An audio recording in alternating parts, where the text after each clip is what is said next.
I went to my brother's the other day.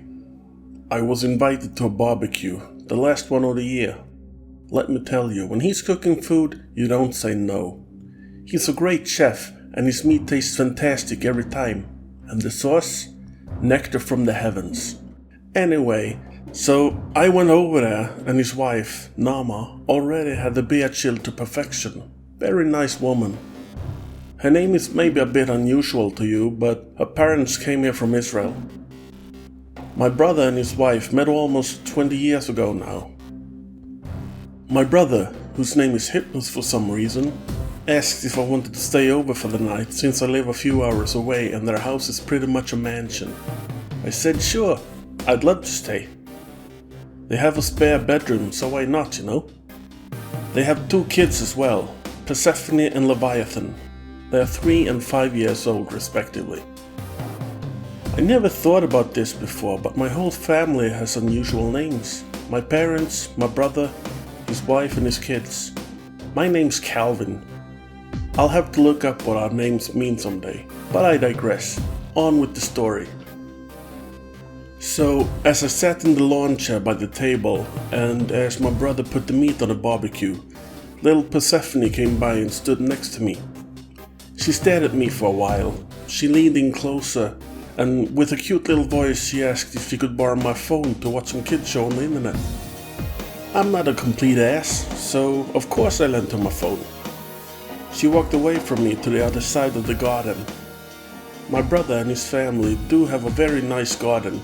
Not huge, but still roomy. They have a kiddie pool and a larger pool, and both the kids have already learned to swim. That's impressive. I said to my brother that his house is really neat looking, and Nama really takes care of all their plants. I don't get it, but somehow everything grows exceptionally well there, even compared to the neighbors' plants and trees. And several of them are gardeners and landscape architects. He thanked me as he chuckled a bit. We made a toast to family and downed a beer each while staring like crazy idiots into each other's eyes, like only brothers can. As we had finished our beers, I heard some knocking, kinda like a small rock on hard glass surface. I didn't think much about it though, as I was distracted by the food, which smelled great. We talked a bit more about work and family and other things while Nama set the table. It looked like they expected royal guests for dinner. Everything she does seemed to turn out fantastic, and it's not just me saying that. My brother and her parents have also praised her interior design and pretty much everything else she does. She really made their house a home, and you always feel welcome there. I thought I heard some water splash, but Leviathan had sneaked up on me and screamed in my left ear, nearly giving me a heart attack, so I'm not sure. The ringing in my ear easily overpowered what I thought was a splash anyway, so...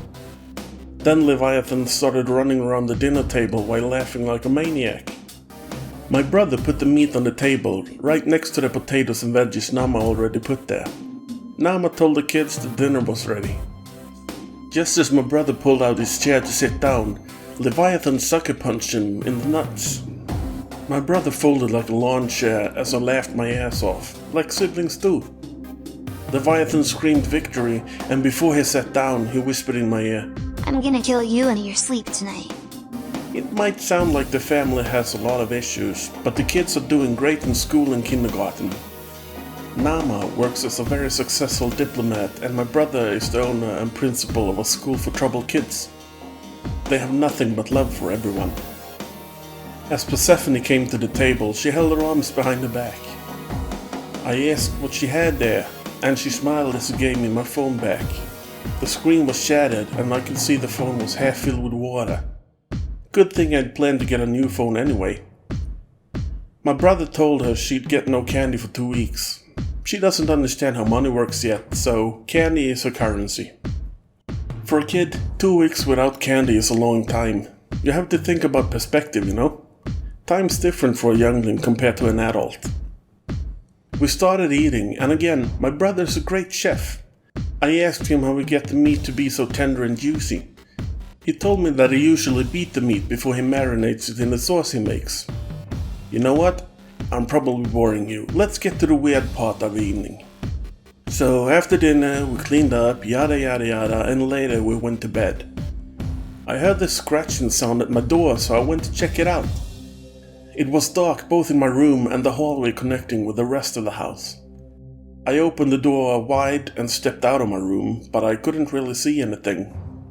I thought I heard pad or small feet though, but I did drink a few beers that night, so I figured it was just me hearing things. I went back into my room and lied down on the bed again. I heard the giggle of a small boy. I jumped out of the bed and turned the window light on. "Levi, is that you?" I asked. I saw him standing by the door with large kitchen knives in his hands, with his back turned towards me. He turned his head so I could see the side of his face.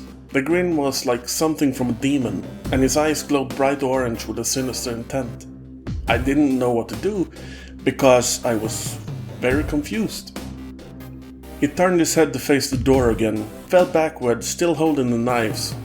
He stood up on all fours, so he looked like an upside-down crab, with its legs in the wrong direction. Think about the movie The Exorcist and you know what I mean. His head was upside down too, since his back was facing the floor.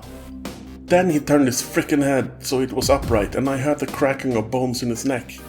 He started running towards me, still on all fours, so I punted the kid. He probably flew 10 feet.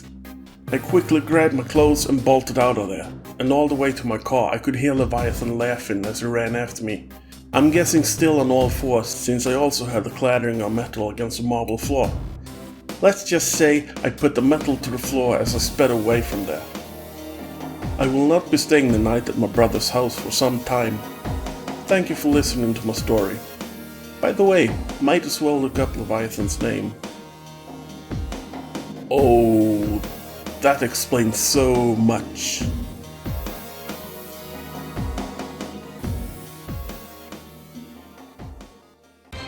Thank you for listening to this podcast, a part of Tomasron Tells Tales. Come back again to find more stories narrated by me with occasional assistance from Jasper. Please visit tomasron.com for more information.